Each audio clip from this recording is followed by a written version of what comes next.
المرسلين وعلى آله وصحبه أجمعين. Amma ba'du.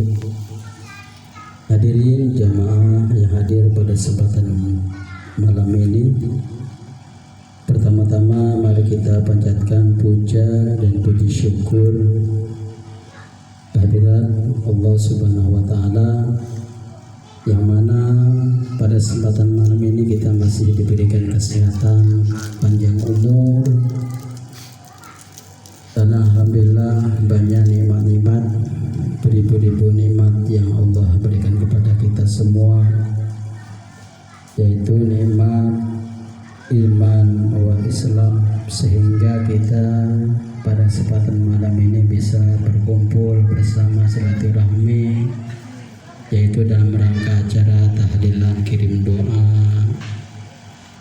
kepada almarhumah istri dari Bapak Sunaryo. Salawat beserta salam mari kita limpahkan kepada baginda alam tercinta, yaitu Habibana wa Syafi'ana wa Maulana Muhammad sallallahu alaihi wasallam. Tak lupa kepada keluarganya, para sahabatnya, umumnya kepada kita semua selaku umatnya. Amin. Amin ya Allah ya Rabbal Alamin. Dan tak lupa alhamdulillah kepada Bapak Ustaz Dr. Anda Sajir Pengamin sudah hadir di tengah-tengah kita, dan terima kasih pula kepada para jamaah yang sudah hadir pada kesempatan malam ini di tempat Bapak Sunaryo.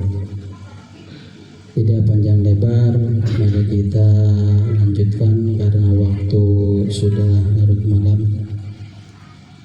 Untuk pimpin doa tahlil dan sedikit ada tausiah yang insya Allah akan disampaikan langsung oleh guru kita, yaitu Bapak Ustaz Dr. Anda Sajir Pengamin.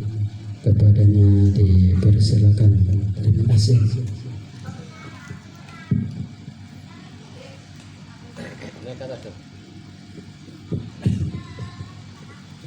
Bismillah.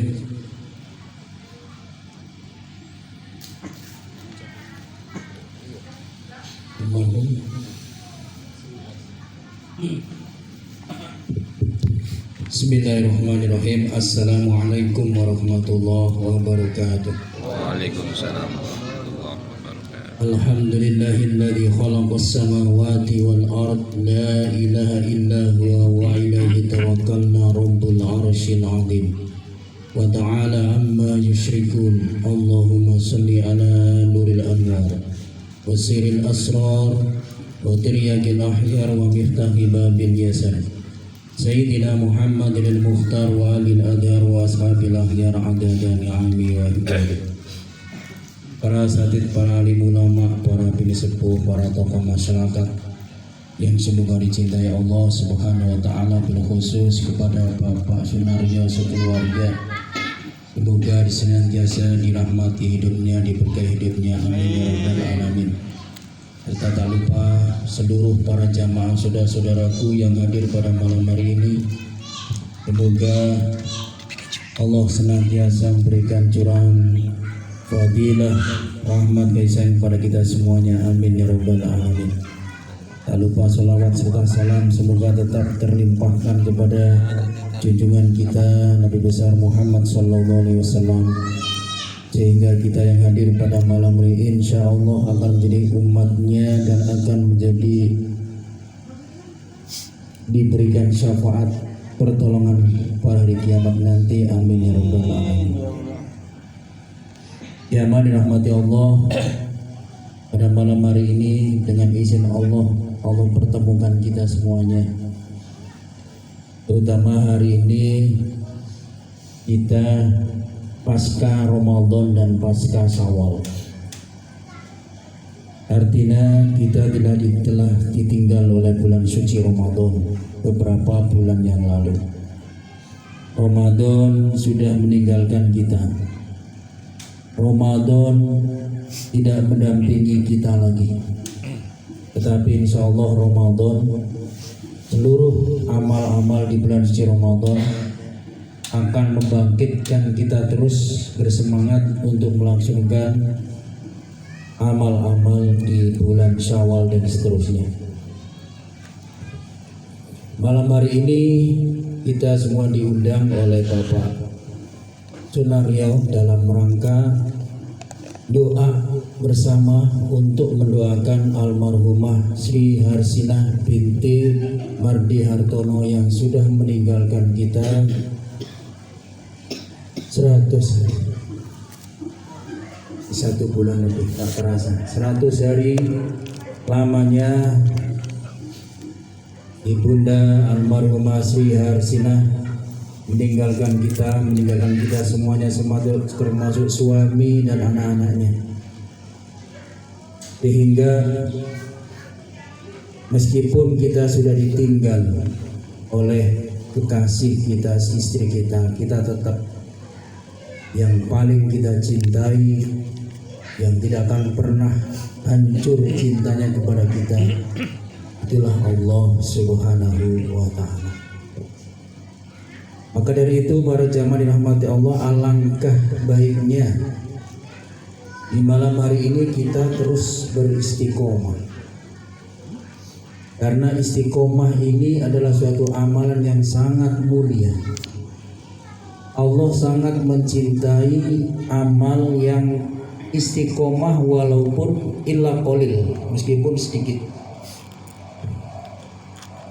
Maka para jamaah dirahmati Allah, Ramadan sudah meninggalkan kita, maka kita tetap beristiqomah meskipun setelah ditinggal bulan suci Ramadan. Karena sebagaimana disampaikan di pengajian tadi, ada seorang sahabat Nabi yang minta nasihat kepada Nabi. Ausini aujizni ya Rasulullah, berikan nasihat kepadaku. Singkat, padat, jelas, dan nanti aku tidak akan minta nasihat lagi setelah kamu. Itu ada seorang sahabat minta nasihat singkat, dikasihnya dikit tapi mantap. Nggak usah berdiri-diri panjang-panjang kayak pengajian, panjang banget biatannya nggak paham. Cukup nasihatin aku ya Rasulullah, singkat, padat, jelas. Rasulullah mengatakan, kalau Rasulullah SAW, amantu billah tsumastaqomu. Itu nasihatnya Rasulullah kepada sahabat. Berimanlah kalian kepada Allah, setelah itu beristiqomahlah. Kita sudah beriman kepada Allah. Dengan adanya beberapa fenomena termasuk kematian, kita tahu kematian itu adalah urusan Allah. Kita yakin bahwa kita semuanya akan mati. Karena yu'minuna bil ghaib, ciri orang yang beriman itu adalah beriman kepada yang ghaib, yang tidak nampak, adanya siksa kubur, adanya pahala, adanya surga, adanya neraka, kita belum tahu semuanya itu. Tapi orang yang beriman meyakini itu ada. Ini kalau syarat utama orang beriman, mampu dia meyakini hal-hal yang gaib, yang tidak nampak, itulah insya Allah imannya nanti akan sempurna. Sahabat Nabi, amantu billah tsumastaqomu. Sudah kamu beriman kepada Allah, setelah itu istiqomah. Innalladzina qalu rabbuna Allah tsumastaqomu. Dalam Al-Quran, orang-orang yang meyakini Tuhannya adalah Allah, tsumastaqomu, maka dia akan berlaku istiqomah. Istiqomah dalam hal beribadah, sholatnya, puasanya, tilawahnya, zikirnya, istiqomah. Jadi nggak ada di bulan Ramadan aja. Maka ada beberapa cara, ada beberapa langkah tips bagaimana supaya kita istiqomah. Nah ini pelajaran bagi saya. Ada beberapa hal yang membuat kita supaya istiqomah. Kita kan kadang-kadang apa? Kadang ngaji, habis itu saya itu. Kadang ke masjid, habis itu enggak lagi. Ini istiqomah, susah nih, berat nih. Kadang lagi enak, lagi senang kok, enak kita ke masjid. Kita ke masjid melangkahkan kaki itu kayak ringan gitu. Tapi suatu saat nanti males gitu. Ini apa ini yang terjadi Pak? Ini saya alamin. Hanya manusia ini saya alami. Kadang-kadang rajin, kadang-kadang turun naik. Nah, bagaimana supaya kita istiqomah? Nah, ada beberapa langkah. Yang pertama supaya istiqomah adalah luruskan keyakinan kita dan mindset kita. Mindset kita ini kita rubah. Mind itu otak, set itu aturan. Kita atur otak kita bahwasanya ibadah itu tidak hanya di bulan suci Ramadan. Ketika bulan suci Ramadan kita menumpuk amal ibadah, menumpuk pahala. Ke masjid rajin istiqomah, taraweh nggak pernah putus, puasa siang hari terus nggak pernah berhenti. Ya mulai pokoknya menjadi manusia suci lah di bulan Ramadan. Maka kita rubah mindset kita ini, pikiran kita jangan mengumpul pahala di bulan Ramadan. Sebenarnya di bulan Ramadan ini hanya membiasakan. Nanti setelah kita ditinggal bulan suci Ramadan, masuk Syawal, Dzulqa'dah, Dzulhijjah, nah kita udah biasa ke masjid. Kenapa? Karena Ramadan sudah di masjid. Biasa tilawah. Kenapa? Karena di Ramadan sering tilawah. Nah ini mindset kita, ini otak set ini kita atur otak kita. Pola pikir kita ini kita perbaiki. Jangan salah main otak setan, wah ini pikiran setan. Ya Allah, ini saya Pak ya, saya nasihatin saya sendiri. Yang pertama itu kita perbaiki mindset pola pikir kita. Jadi ibadah ini tidak hanya di bulan suci Ramadan, tapi setelah di bulan Ramadan kita akan terus. Nah itu yang pertama. Pola pikir kita rubah. Ibadah tidak hanya di bulan Ramadan. Yang kedua, supaya kita bisa istiqomah, ini kita harus sering-sering kalau ada orang sakit kita tengok, kita jenguk. Siapa sakit? Si Abdullah. Sakit apa? Sakit jantung. Di mana sakit? Di rumah sakit. Mau kita lihat. Bareng-bareng. Yang mimpin Pak Digio. Mati. Kalau urusan itu mah alhamdulillah kita punya orang.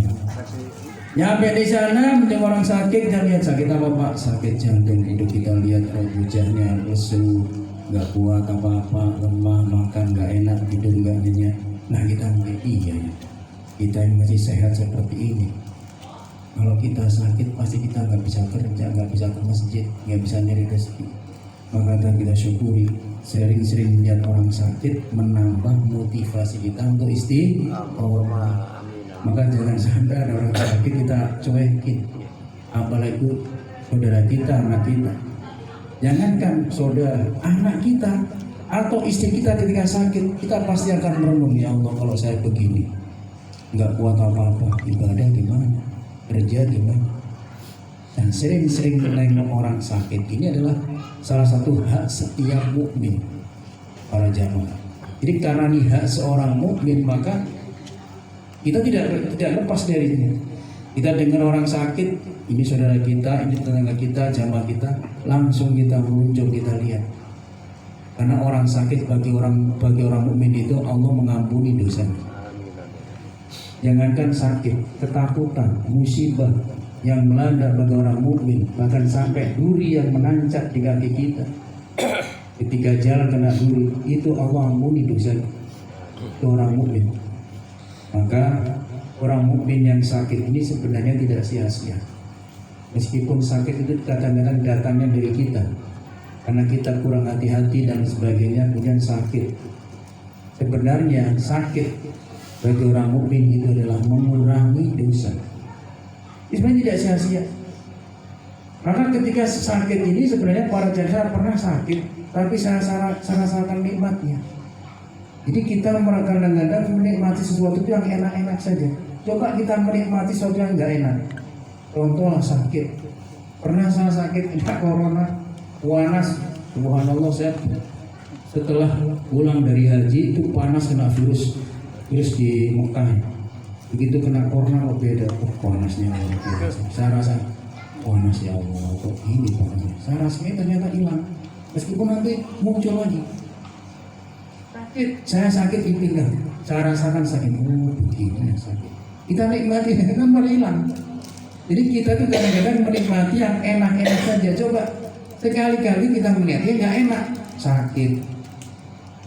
Kita rasakan sakitnya, oh begini ya sakit.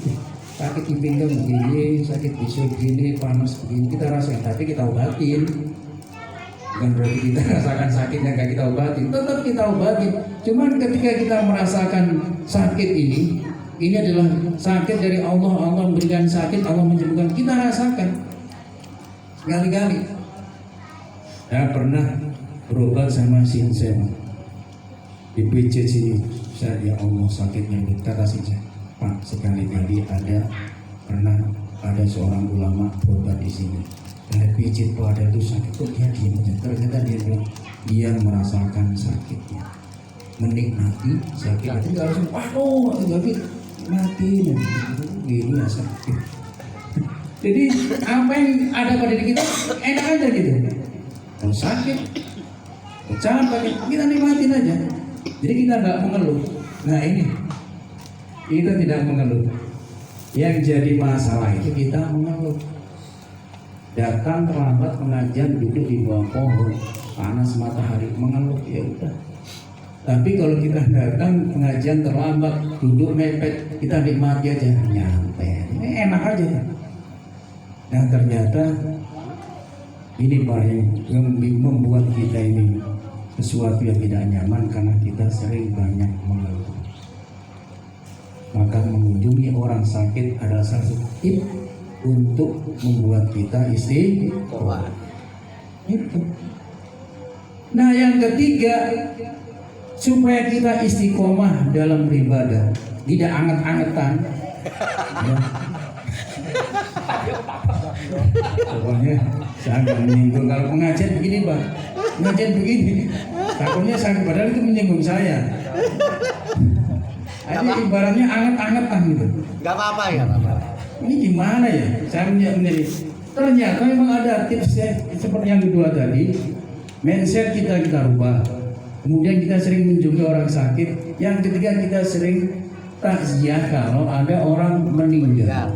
Nah, siapa yang meninggal? Si A. Di mana? Di RT 01. Kita datangin. Kita datengin bukan datang di depan rumah terus ngobrol, bukan. Tapi bahasa kan yang penting kita takziah, tapi kita ngobrol yang penting sampai malam. Bukan itu sebenarnya. Kita datengin si mayat, kita buka, kita cium. Takut jadi hantu, wah itu mah sinetron. Buka, ya Allah, itu teman kita, jamaah kita. Kalau mati seperti ini, dingin, hujan, dan gak ada, dingin betul. Dan ya kita cium. Ini apalagi orang tua kita, istri kita cium.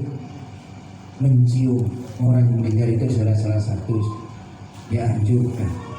Jadi jangan takut. Orang mati takut nyium. Aku jadi hantu. Maksudnya kalau emang di Indonesia ini kalau sinetron banyak hantu. Ada genderuwo, sudah bolong, kuntilanak, sama. Padahal itu nggak ada. Di besar-besaran nggak ada. Orang lain. Memang orang yang mati ini kata Nabi itu mendengar suara. Ketika kita menguburkan si mayat, kemudian mayat kita tinggalkan, mendengar tuh langkah-langkah orang yang meninggalkan kuburan.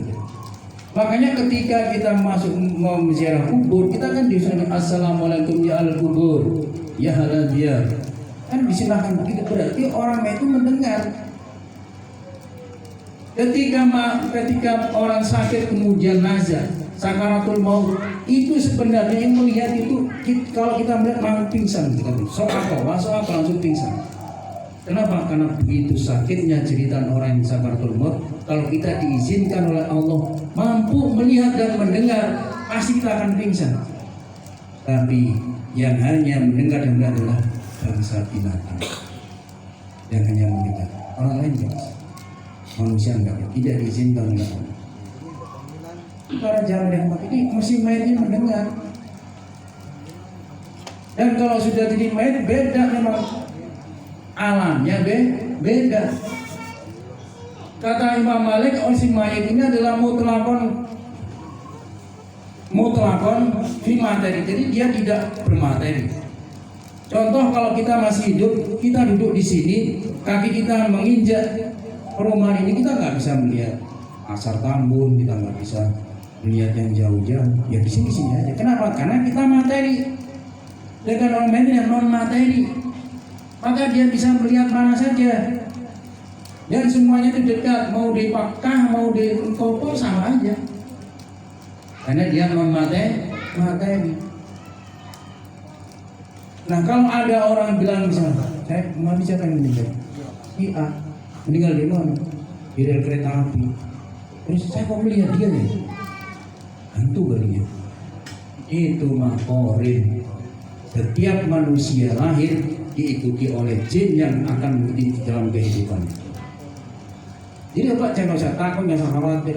Ada sumber bolong, kuntilanak dan sebagainya. Maka bagi yang dirahmati Allah Subhanahu Wa Taala, sering-seringlah kita mengunjungi bertakziah sama orang yang mati meninggal. Jadi bukan ngobrol di depan rumah, tapi sebelum ngobrol kita masuk dulu, kita lihat. Kalau nggak kita minjem ya kita lihat, karena perempuan Pak nggak enak, kan perempuan mayatnya kita cium. Nggak usah, kita lihat, kita doain. Habis itu baru keluar ngopi gitu sampai malam. Itu nggak apa-apa, tapi jangan ngobrolnya aja, nggak dilihat mayatnya. Karena dengan melihat si mayat ini akan membangkitkan dan memberikan motivasi kepada kita. Kita akan terus bersemangat.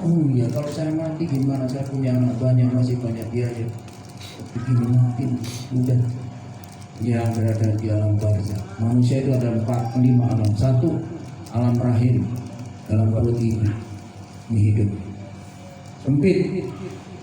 Kemudian lahir di dunia, dia akan mengalami namanya alam dunia, lebih luas. Setelah itu baru dia alam barzah. Nah alam barzah ini lebih luas lagi dari alam dunia. Kok tahu Pak?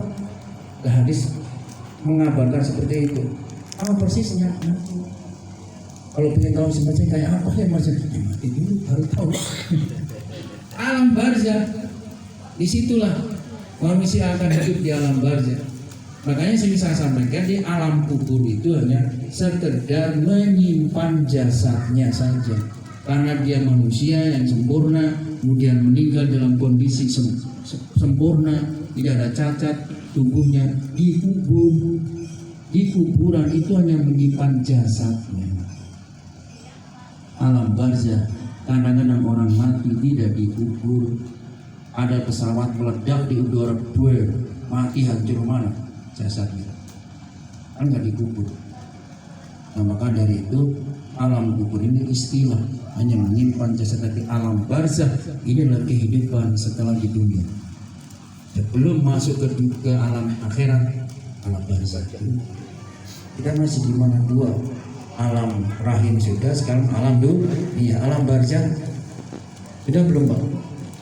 Ya kalau ada yang mau silakan. Mau sekarang mau kapan silakan.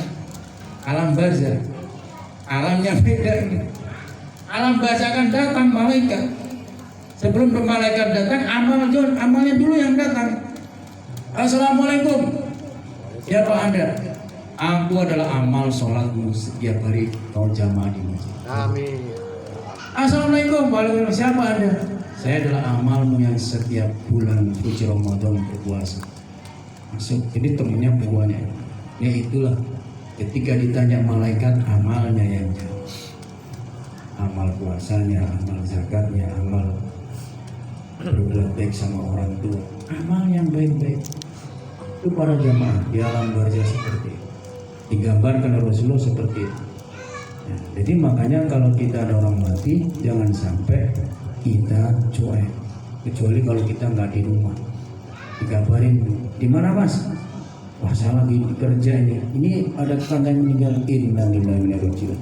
Wah saya mohon maaf nggak bisa ke sana karena terbentur oleh sesuatu. Ini sih nggak apa-apa. Kita di rumah, samping rumah.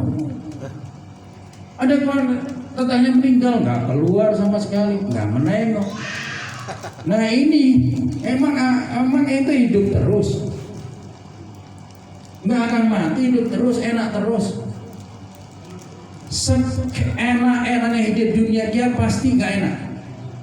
Dan sekaya-kayanya orang di dunia juga kepikiran dia. Kecuali kalau di surga nggak ada kepikiran buruk. Orang kaya di dunia pasti dia mikir kapan mati. Pasti ada ketakutan. Masih ada yang mikirin, kalau di akhirat nggak ada. Maka dari itu para jamaah rahmati Allah Subhanahu wa taala, menengok mengunjungi orang yang mati ini adalah salah satu upaya kita untuk mendekatkan diri kepada Allah. Maka seperti kita diingatkan oleh Allah. Iya ya. Ini yang hadir, yang ngomong ini juga sama. Ini bakal jadi mayat kalau nggak ada persiapan. Orang yang cerdas adalah orang yang mempersiapkan dirinya untuk bekal kematian. Maka untuk mempersiapkan itu kita tengoknya segala fenomena yang ada di masyarakat kita, orang sakit, mati, itu kita udah melihat semua. Itu pelajaran bagi kita. Nggak perlu buka buku. Bab apa ya? Bab kematian. Nama teori. Langsung praktek, lihat. Kalau sudah melihat akan tumbuh jiwa kita, bahwasanya kita ini adalah lemah dan kita akan mati dan kita akan kembali kepada Allah Subhanahu wa taala. Yang ketiga, yang terakhir, yang keempat, meskipun banyak, jangan panjang-panjang kita malam. Yang keempat itu mohon kepada Allah supaya kita istiqomah dalam hal kebaikan. Maka kita mohon kepada Ya Muqallibal Qulub, wahai Zat yang membolak-balikkan hati manusia, sabbit qalbi ala dinika, mantapkan, yakinkan hati kami kepada karunia. Itu para jamaah, minta diminta. Jadi kita bisa melakukan istiqomah karena pertolongan Allah, bukan karena daya upaya kita.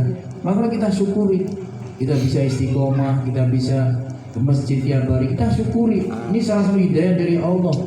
Kita minta tapi tidak, bukan kita biarkan. Kita minta, Ya Muqallibal Qulub sabbit qalbi ala dinik. Wahai Zat yang membolak-balikkan hati manusia. Hati manusia ini qalbun. Qalbun itu hati, jadi jangan sampai salah sebutnya. Qalbun itu hati, kalau kalbun itu anjing. Jangan sampai salah sebut. Kalbu kan anjing. Kalbu itu anjing. Bahasa kalau qalbun pakai qaf itu hati. Harus ngaji nih para jamaah.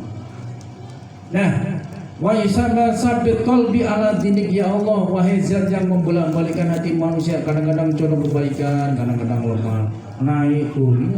Ini sifat manusia. Semua sifat manusia seperti itu. Condong kadang baik, kadang buruk, kadang baik, kadang-kadang lemah, kadang kuat. Itu sudah sifat manusia. Maka kita mohon kepada Allah, sabbit, mantapkan, kuatkan hatiku terhadap agama. Diminta. Jadi kita istiqomah ini alhamdulillah karena yang memberikan ketenangan itu dalam Allah. Ada orang menyampaikan kepada saya, kenapa ya saya itu hidupnya kok cemas, takut, khawatir, terutama setelah pensiun. Ada orang yang berbicara setelah pensiun ini, sebelum saya pensiun kurang 1 tahun, hati saya cemas gitu, khawatir, takut gitu. Apa yang ditakutkan? Apa yang dicemaskan?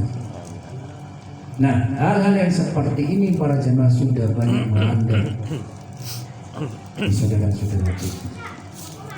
Cemas, khawatir, sehingga dia kalau ibadah itu ragu-ragu. Ibadah diterima apa enggak? Nah, itu penyakitnya. Ibadah saya ini, sholat saya diterima Allah apa enggak? Saya setiap hari ke masjid apa diterima ya? Kok saya setiap hari sholat, kok hidup saya seperti ini ya? Biasa-biasa aja.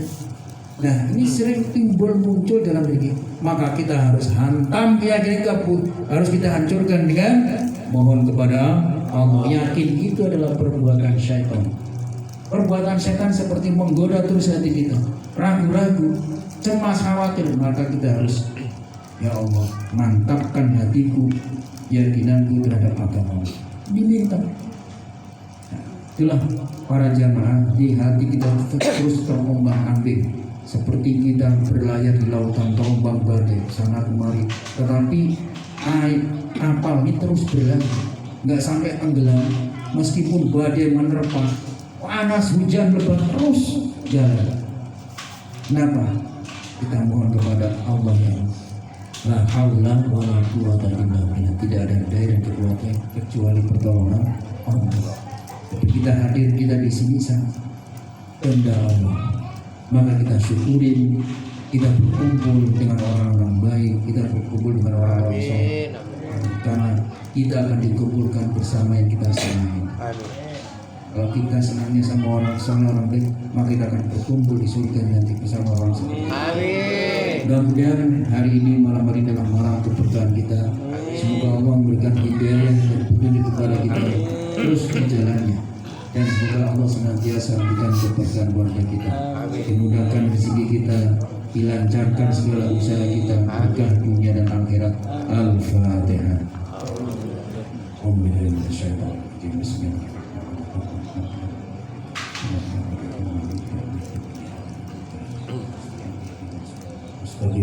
Siratal ladzina an'amta 'alaihim ghairil maghdubi 'alaihim waladdallin. Selanjutnya mohon keikhlasan para jamaah kita baca kalimat-kalimat thayyibah zikir mohon kepada Allah, semoga almarhumah Ibu Sri Hasinah binti Mardiarto diampuni segala dosanya oleh Allah Subhanahu wa taala. Diterima segala amalnya oleh Allah Subhanahu wa taala. Dan yang ditinggal ahli warisnya, suami dan anak-anaknya tetap istiqomah di jalan Allah.